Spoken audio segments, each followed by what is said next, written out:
चटनी छीछे पे हमारा तेनिया के खूबे करी आई भई है झिझिया खेले चलो है सखी बड़ा मस्त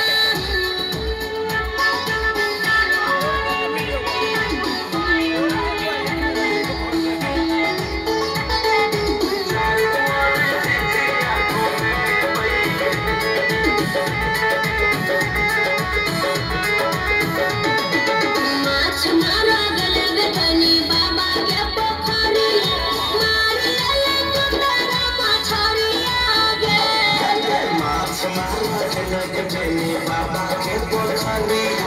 मैं ले पता मछरिया गे बाल बनी रही बेटा अपने बेटा खाई ना गाली के नाम के बचाई दे हाल जनी रही के अपने बेटा खाई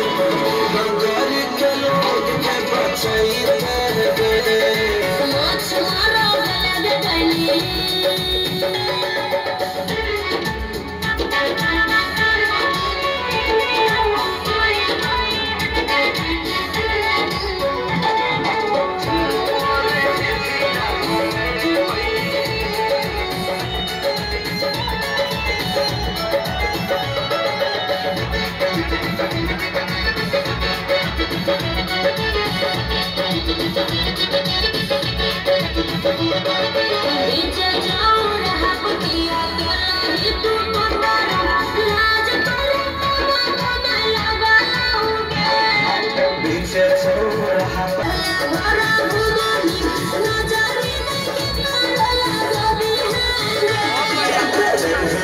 Some